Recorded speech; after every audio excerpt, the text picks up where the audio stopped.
Hello, everyone, and welcome to Hoof Beats. I'm Steve Peak. And I'm JT Wiskowski. Today we recap the Racers' exciting overtime victory and take you all the way back to Murray State's last home game in this week's Tales of the Tailgate. This week we also highlight a club sport that demands hard work and plenty of dedication. And later we'll preview Murray State's next game versus Tennessee Tech. All of that and more on Hoof Beats right now.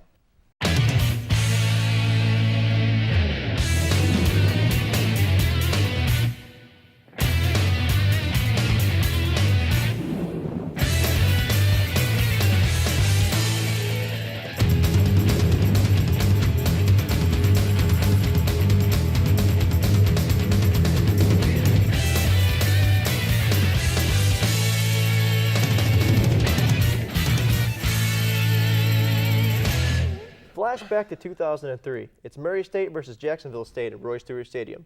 In overtime, Steve, did Murray State pull it off? Yes, actually they did. Fast forward 10 years later, let's see if Murray State can repeat that performance. To open up the game, for the first points of the game, we got Jordan Benton connecting on a 40-yard field goal to make it 3-0 Racers. So Murray State already up 3-0. Still in the first quarter, Mikhail Miller finds Walter Powell, who takes this in for a 29-yard touchdown reception. Murray State up 10-0, looking for the upset. Leading 13-10, Dwayne Superman Brady takes it in for a 6-yard scamper to make it 20-10, the Murray State Racers. And then to be a 14 unanswered run by JSU as they take the lead. It's 24-20. And then Mikhail Miller goes 14 yards into the end zone to give Murray State back the lead at 27-24. And then we're in overtime, and we're looking for maybe the quarterback sneak, which it was, and Mikhail Miller sneaks up the middle to make it 33-33 in overtime. 34-33, Murray State down by 1 in overtime, going for 2.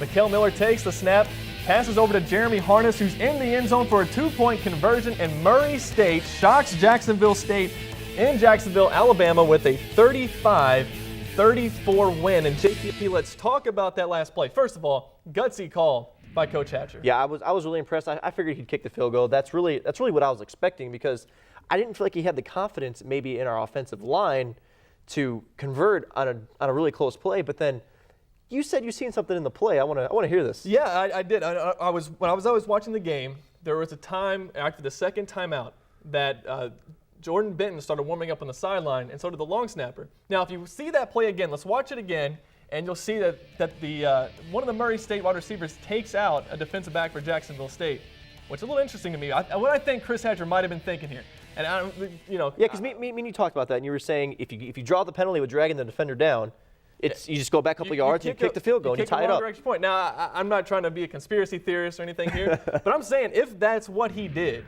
genius. Yeah, because you're in a win-win situation regardless of what you do. Chris Hatcher has been that guy so far since he's been here that he's been willing to take chances. You saw that when he went for it on 4th and 1 back in the Missouri State game, and it paid off. He goes for it here. There was actually a time when I thought he was going to go for it again on 4th down. So him going for it here didn't surprise me, and I like it. The old saying is you go for the win on the road, and you go for the tie at home. We were on the road. He decided to go for the win. But and it was the second time we've ever beat Jacksonville State. So I think he was maybe riding emotions a little bit too. Yeah, a little bit.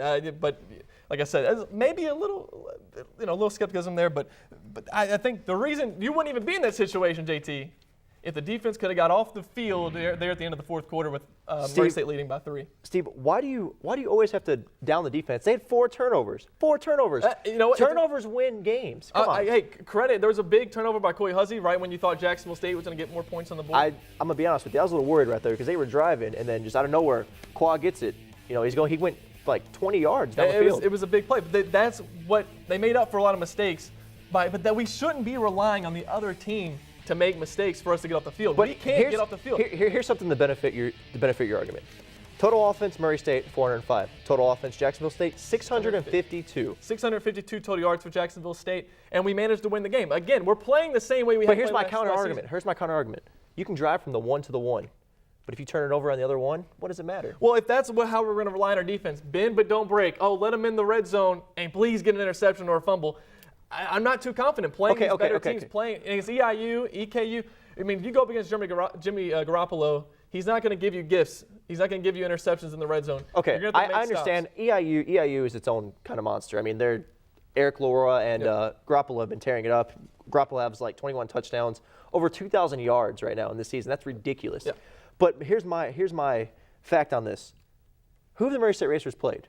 Missouri State, Campbellsville, Bowling Green. We played some teams like Missouri State, Bowling. But here's the thing. I didn't look at Missouri. People are looking at this and thinking, well, Murray State's not that good because they put up all these points. We've been playing FBS schools. I get that. But when we play teams of our caliber, our defense has put up and shut up. I totally disagree. I think Jacksonville State ran the ball all over us. Missouri State, our defense has trouble getting up the field on third down. We are +5. We are +5 in turnover margin. And that's great. That's great. That wins games. As long as we keep getting the gifts of other teams making mistakes and giving us the ball back, that's great. But 50% of the time, the opponent is converting on third downs against Murray State. We can't get off the field. Those are big plays. Third down and 3, third down and short, third down and long even. They're converting. Yeah, I still think 4 turnovers.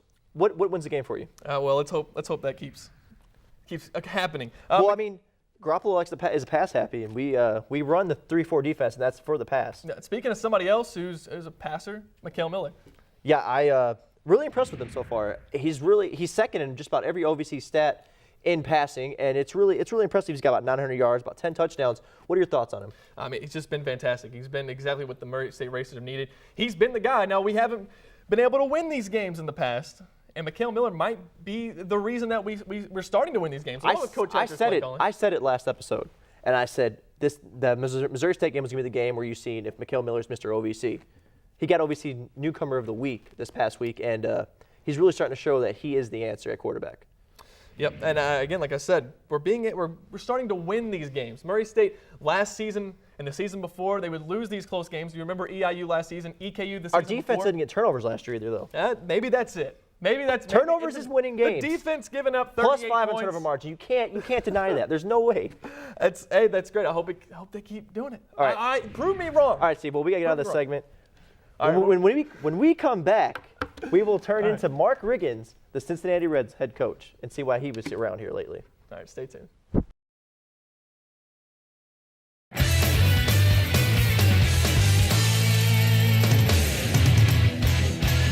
The Stables Indoor Athletic Facility offers year-round training for baseball, softball, and soccer, which is nice if you want to train just as hard during the off-season. But what makes it even sweeter? How about a lesson from the Cincinnati Reds minor league pitching coordinator and Murray State alum Mark Riggins? Let's check out the day of fun activities in youth sports. Mark Riggins has come a long way since his days as a thoroughbred in the 70s. From playing in the minor league to being a part of the coaching staff for several storied franchises including the Cardinals, the Cubs, and now the Cincinnati Reds. But Mark knows it all starts with youth sports and is excited to be a part of the opening of this facility. Well, I live here in Murray, and I'm over here at the stables, opening up the stables here. The Browns have opened this place here in Murray, one of the first places in Murray to open up as a hitting and conditioning and pitching place. So I'm in here having a clinic today with a few kids and try to break it open here. We're going to talk about what I do, talk about pitching deliveries, mechanics of throwing, and just talk to the kids about the wintertime is a great time to work out. This facility's here, and it's a great time for those kids to come in and get the parents involved to work out in the wintertime and get themselves better for whatever level that they're playing for next year. I love working with young kids. I think I have a lot of information I can share with kids, and I like to help out all I can in the community and try to give the baseball programs a little shot in the arm to see kids get better and better, and hopefully maybe move on to college or even professionally. You know, it's a tough game, and hopefully some of these guys can really be good high school players, and hopefully possibly move on to college if they like to. It's exciting to see the excitement for the kids coming out here. You know, it's a Sunday here, and the kids are coming out, and they're loosening up, and they're ready to go, and so we're going to get started here in a bit. We then talked to Leanne Brown, co-owner of the stables, to find out a little more about the facility and what events are held there. In the summer, we've had baseball camps, we've had softball camps, we've had soccer camps. We've got Lamar Hall. He's an assistant grad there at Murray State. He is coming in and doing speed and agility, strength and conditioning training for us right now for our middle school and our high school kids that come out. This building became available, and we talked to the owner, told him what we wanted to do and what we wanted to try and get here in Murray, because there's not anything like this in Murray. And so we opened up in March of this year, and we are doing it for baseball, softball, and soccer. We will have the availability to do it for golf, or people that want to come out and hit golf balls, they can come out and hit golf balls this winter as well. We want to see athletes get better in what they do. We're hoping to provide this service and provide this facility so they can get better and make Murray better as a whole. Youth sports has obviously been a positive influence on young athletes for many years, and to have a professional show you the ropes can be even more impressionable. Family weekend is typically a big weekend for students and athletes alike. But this weekend was pretty special because the Racers did beat Missouri State, and we found a chandelier in a tent. All that and more in this week's Tales of the Tailgate. We're here on the second tailgate of the season. They say the home is where the heart is. And well, if you look behind me, today's family weekend, and we got tons of festivities and a huge turnout for this coming game and this weekend. Let's check it out and see what's happening.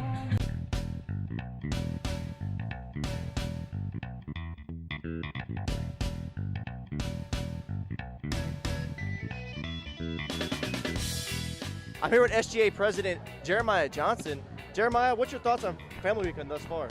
It's a great opportunity, and I love seeing all the parents back in because they're able to interact with the university officials as well as their son or daughter, and able to see what all goes on at Murray, but also have a little bit of fun in the process. And we try to make it as fun as possible for our parents as well as our students. Oh man, I absolutely love it. You can't get a better environment for Murray and all the fans and all the family and stuff. It's just absolutely fantastic. Oh, it's so fun, and especially since my daughter is a senior, it's just really exciting to come down for the final year of her studies at Murray State and be here.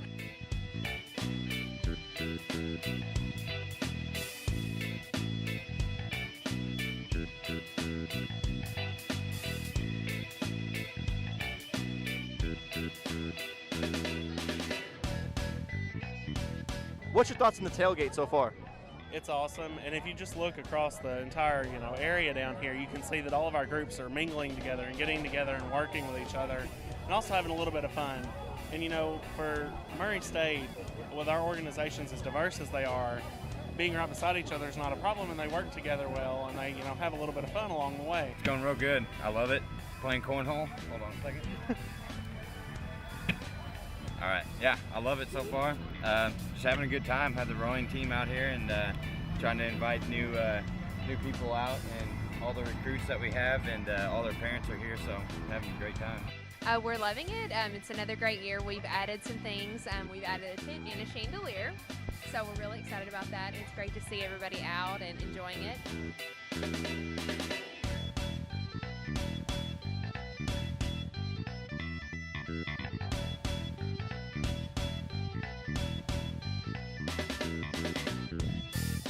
What's your prediction for the score for the game? I chose 56-14, so what do you got? Well, did you choose blue or did you choose crimson? I chose us. I'll take that. I'll take those stats. I'm right there with you. I have Murray on top. Think we're gonna pull out 35-28. Well, let's see. Since Casey Brockman's not our quarterback, it'll probably be 72-49.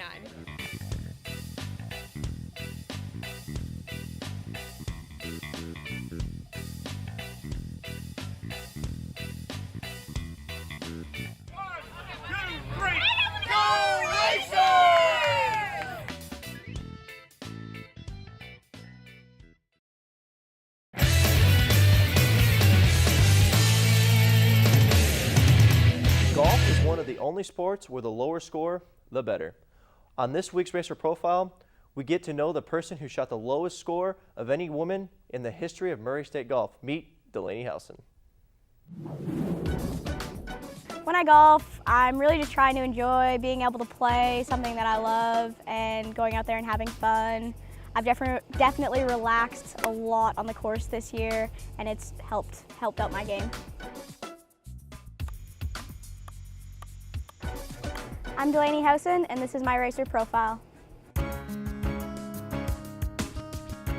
I'm from Newmarket, Ontario, Canada. My favorite thing about my hometown is definitely just being around all my friends and being really close to my family. I got into golf because of my brothers, and my mom wanted me to stop playing contact sports. At the Drake Creek Invitational, the event's set up. It's a 36-hole day on Monday and then 18-hole day on Tuesday. So in the second round of the 36-hole day, I shot 67, which is the lowest round a women's golfer has shot at Murray State.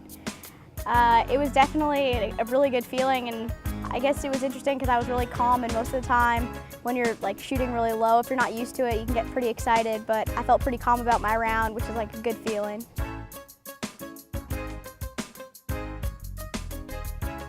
I wasn't thinking about any record like when I was playing really well. I definitely knew what I was at going into the 18th hole, and I was a little bit nervous. It kind of showed with how I played the 18th hole. I didn't play it very well, but I still managed to shoot obviously a really good score. And at that point, I just really wanted to be done with the 36-hole day. It's a long day. I felt really relaxed, and I guess you could say I was in the zone, but I just really wasn't thinking about it. So it was an enjoyable round. It wasn't too tough to play that day.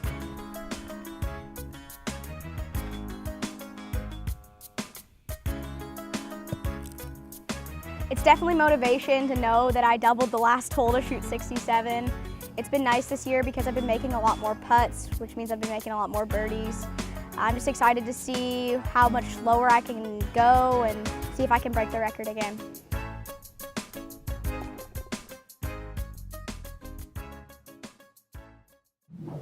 When's the last time you saw 4:30 a.m.? Well, for the rowers of Murray State, 4:30 in the morning is spent on the chilly waters of Kentucky Lake. In this next segment, we talk to Murray State rowing president Matthew Fischer as he takes us through what it's like to be a rower here at Murray State. Waking up at 4:15 in the morning is difficult at times. You got a test the next day, you've been up all night studying. You have had work. It's definitely difficult some days. It's just one of those things when, once you get in a boat and you get that feeling for it, you just become to love it. I actually got involved with rowing. A buddy of mine told me about it. He actually rows at Purdue University, and we were on break back at home, and he told me a little bit about it, told me kind of workouts he was doing and what kind of sport it was, and just everything about it, and he kind of got me excited about it. Last year I was nominated as our president, and we have president, vice president, secretary, treasurer, and both teams, a team captain for the men's and a team captain for the women's.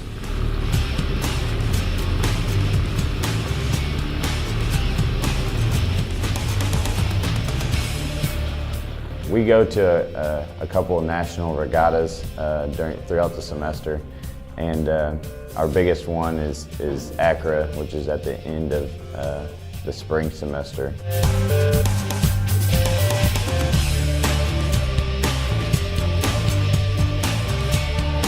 Last year we also did go to an indoors, which we compete on Concept 2 ergometers, and we went to Chattanooga, Tennessee for that event as well. The amount of work that goes through trying to put a team together, not to mention the amount of physical labor, it's just astronomical.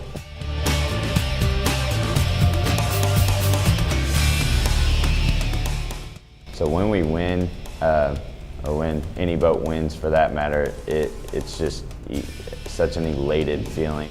There's no better sense of accomplishment after you get first place at a regatta.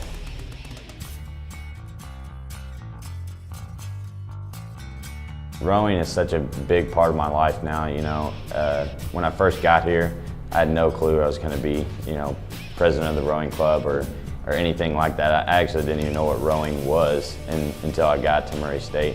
And, being involved and getting involved with the rowing team has definitely, made a big positive influence on my life.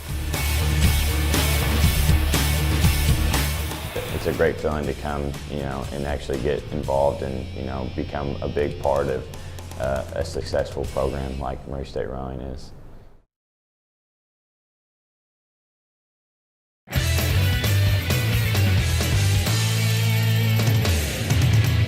Hello and welcome back to Hoof Beats.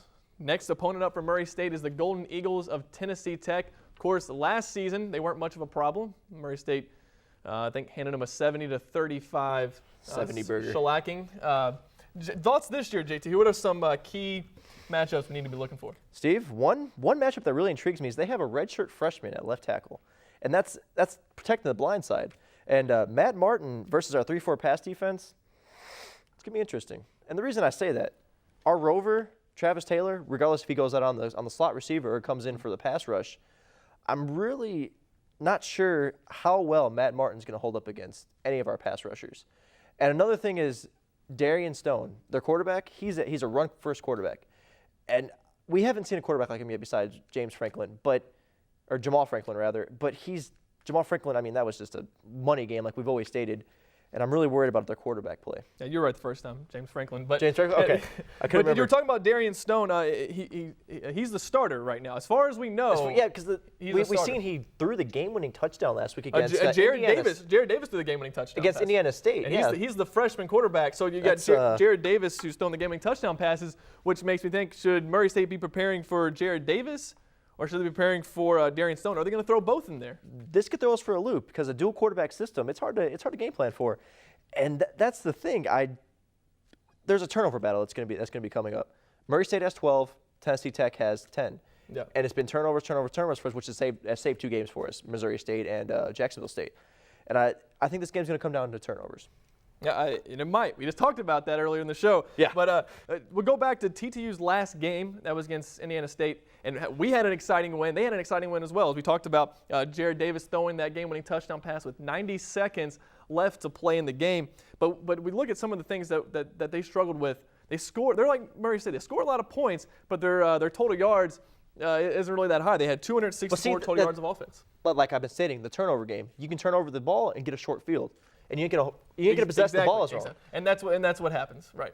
But yeah, that's the thing. Like when we play EIU, that's what I'm worried about. We've got to keep Garoppolo off the field.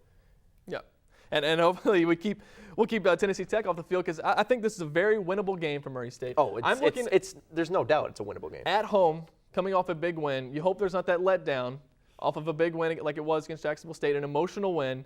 You hope there's not a letdown in the team. But as I see it, and as I always say, they can't look past this game. But as fans, we can, and we've been talking about EIU, and every game leading up to that, I believe, is a winnable game. Oh, yeah, of course. I really think going into the EIU game, we're going to be how many games we got to? Is it going to be 6-2? Or 7-2? I can't remember exactly. It's one of the two numbers. 7-2, yes. Is it 7-2? Yes. And that's, like we've stated, the bids. We're going to have to play for an at-large bid. It looks that way. EIU looks pretty tough. But focusing on Tennessee Tech, what are your predictions going into Saturday's game? I think Walter Powell is going to steal the show again. I really do. I do not think their kickoff coverage or their punting coverage is ready for what Walter Powell brings to the table.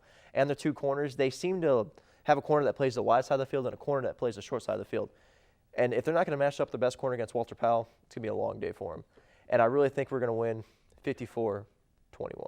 Wow, 54-21. So we just keep on beating down Tennessee Tech. I feel bad for them. Hey, 51 burger. There you go. Now, Walter Powell, after having a 5-touchdown game against Missouri State, has only scored 1 touchdown in the last 2 games. Of course, Bowling Green is a tough team. Bowling Green's a different monster. FBS. Yes, absolutely. I feel like we were riding high against Missouri, so you can give them the Bowling Green. And then Jacksonville State, they kind of kept him in check a little bit. He had a touchdown. He did have a touchdown. They're kicking away from him. They're not letting him return punts. Yep. It's got to be frustrating for Walter Powell. Of course. But I agree. I think this is a game where Walter Powell gets back and is scoring touchdowns again, and Murray State wins. Now, I know we had this discussion, but I'm giving Tennessee Tech a little bit more points. Because I still, even with turnover, Steve, we've argued about this all show. Do it again. Do it one more time. Do it one more time, Murray State defense, and I will believe this guy. Just do it one more time. +5 on the season. Just do it one more time. But come on. I'm taking Murray State. I'm still taking Murray State. They're going to outscore them again. We got to outscore our opponents, and we're going to do it again.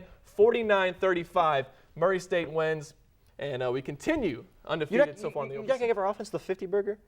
49. We're going for 49. Sell That's out. so close. Sell out. We'll go for 2 on the last touchdown. We'll get to 50. How about that? What? It'd be weird, but maybe we'll do it. Okay, just. All right. All right. That's all the time we got this week for Hoof Beats. See you next week, and hopefully see you out there at Roy Stewart Stadium, 3 o'clock against Tennessee Tech. Thanks for watching.